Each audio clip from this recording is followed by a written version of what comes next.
अज़ीज़ दोस्तों, शहीद मोहतरमा बेनज़ीर भुट्टो साहब सां गॾु रहियो हुउसि ऐं उन जो फॉलोवर आहियां ऐं उन जी मिशन खे पाए तकमील ते पहुचाइणु चाहियां थो। इहो असांजो वचन आहे। इंशाअल्लाह ताला शहीद राणीअ जो छॾियल मिशन पाए तकमील ते पहुचाईंदासीं ऐं उन जे विजन खे इंशाअल्लाह ताला हिन मुल्क में घर घर पहुचाईंदासीं। अॼु मां थोराइतो आहियां असांजे मोहतरम सिंध जे सदर निसार अहमद खोड़ो साहब जो, ज़िले जो सदर असां फेरोज़ अहमद जमाली साहब जो ऐं साईं अबरार शाह जो, साईं मुराद अली शाह साहब जो ऐं असांजो भाउ मुमताज़ चांडियो साहब आहे, रोशन राॼपर साहब आहे, अमीर बख्श आहे, एजाज़ जुड़ियो साहब ऐं ॿिया दोस्त जेके गॾियल पडीदन खां बिराड़ खां आया आहिनि। मां उन सभिनी जो थोराइतो आहियां, इवन तव्हां दोस्तनि जो, प्रेस वारनि जो ख़ासि तौर ते जिन असांजे तॾे ते अची असांजी रुन बख़्शी आहे। इंशाअल्लाह ताला जीअं असां अॻे शहीद राणी सां गॾु हुआसीं, ईअं ई असांजो उनजो फर्ज़ंद बलाल भुट्टो ज़रदारी साहब सां गॾु हूंदासीं। इंशाअल्लाह ताला असां चाहियूं था बेनज़ीर भुट्टो साहब जी निशानी जेका आहे उहा वरी हिन मुल्क जी वज़ीर आज़म थिए।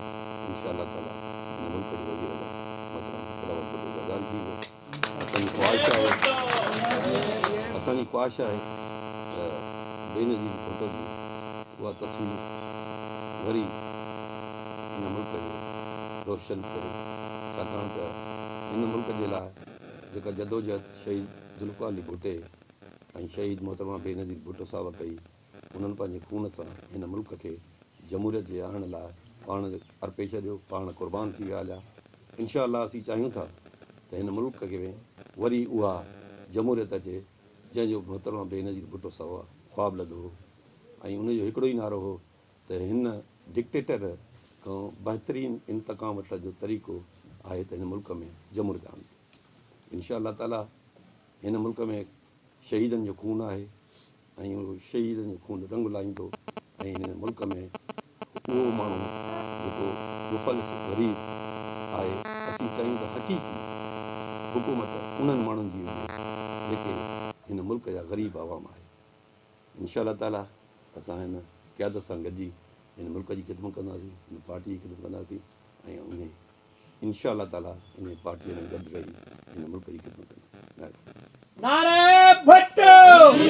टाउन कमेटी पडीदन जेका आहे उहा 10 वार्डनि ते मुश्तमिल आहे, जंहिंजो जेको आहे 5 यूसी बि लॻनि थियूं। उनजे बावजूदि जेको आहे उनखे तालुके जो जेको आहे दर्जो न मिली सघियो आहे, सो उनजे हवाले सां दर्जो ॾियारींदासीं अॻिते। ज़ाहिरा दर्जा इहे थींदा आहिनि, उहो पॉपुलेशन बिनादनि ते थींदा आहिनि ऐं थी सघे थो पॉपुलेशन जे हिन क्राइटेरिया ते मथां को शेयर न थियो हुजे या छा थियो हुजे। असांजी आबादी त वधे थी पई ऐं थी सघे थो अॻिते जॾहिं मौक़ो मिलियो त उहा बि तव्हांजी ख़्वाहिश पूरी कयूं। इहो वाइदो जेको आहे अॻूणे जेको आहे वॾी सैद क़ाइम अली शाह जो बि थियल हो, सैद मुराद अली शाह जो बि थियल हो त टाउन कमेटी पडीदन खे जेको आहे तालुके जो दर्जो ॾिनो वेंदो।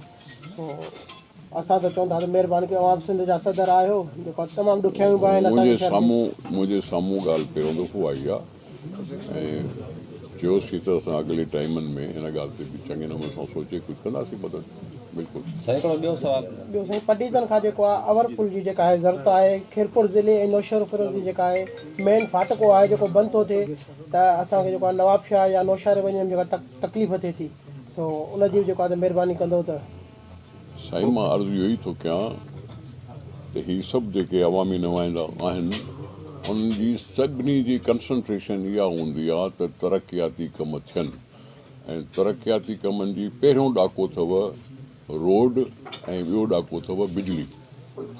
इहे 2 शयूं हूंदियूं आहिनि त तरक़ी शुरू थी वेंदी आहे। सो रोड बि कुझु ठहिया आहिनि, ईअं न आहे त बिल्कुलु न ठहिया आहिनि। बाक़ी जेकॾहिं किथे न किथे का ज़रूरत आहे त असां अलाह कंदो आयासीं त 5 साल त रहंदासीं, वरी बि कमु थी वेंदो।